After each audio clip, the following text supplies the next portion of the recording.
Number 8 on Unit 1 reads, a particle of charge q lies midway between two identical fixed charges, each having charge q and separated by a distance 2b.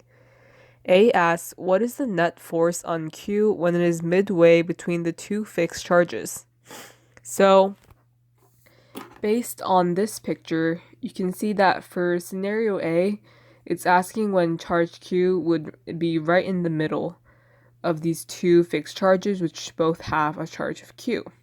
So, on my own drawing, you can see that, let's say that this is going to be a positive charge and q are both positive charges. Therefore, because they're both positive charges, this charge q little q is going to exert a repulsive force on big Q. The same thing will be for the little q on the left. The little q on the left will exert a repulsive force on big Q. And you can also assume that big Q could be an electron, so it'll have a negative charge. Even if that's true, this little q on the right is then going to exert a attractive force to the right on big Q, and then the little q on the left will exert an attractive force to the left on the big Q. So it doesn't really matter what you assume the big Q to be, but you can realize that the forces that little q on the left and the right exert are always going to be opposite of each other. So assuming that, you can tell that this force exerted by little q on the left on the big Q is going to be k little q big Q over b squared, because the distance is going to be b from the middle to the left.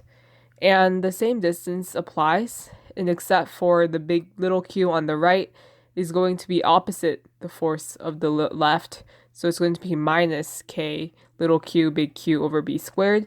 You can see that that is going to total to 0, so the net force in A is 0.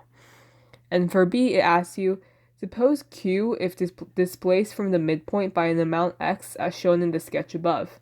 If Q and little q have like signs, show that the net force on Q is given by F net equals this big equation right here.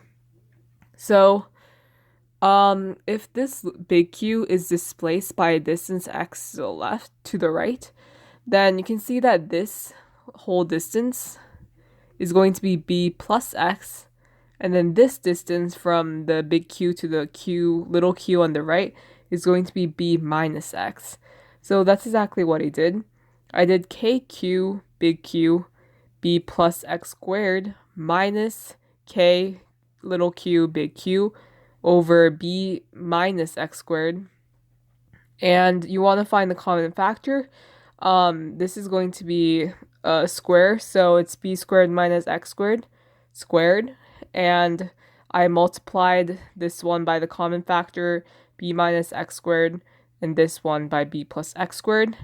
And then when you simplify this whole mess, you're going to get negative 4bx k little q big Q over b squared minus x squared squared. And remember that k is also equal to 9 times 10 to the ninth, but it's also equal to 1 over 4 pi e. And if you plug this equation instead, you'll see that the 4 on the numerator and the denominator will cancel, so it'll just give you this equation, which is exactly what B wants you to find. And then for C, it says that show that if x is much smaller than b, meaning that x will become negligible compared to b, then if the particle is released from its position shown in the sketch, it will oscillate with simple harmonic motion with an angular frequency omega, given by omega equals this equation, where m is the mass of the particle. So for simple harmonic motion, that means that there's a restoring force, which is also equal to negative kx, that brings the particle back into equilibrium.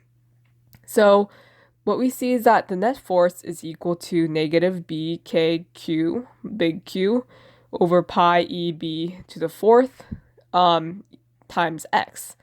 So this is very similar to negative kx, where k is equal to negative kq big Q over pi e initial b cubed. And also, before I move on, since x is so much smaller than b, this essentially becomes 0. That's why b is to the fourth power. So, anyways, moving from this equation, you can see that this would represent the k value because it would be negative kx, where this is the k value, this is a negative value, and this is x value. And since from the last chapter, we also know that omega is equal to the square root of k over m.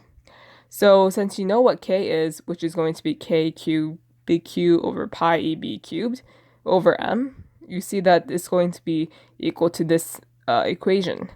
And it's also, square root is also equivalent to the half power, so it's going to be equal to this, which is exactly the same as this equation in part C.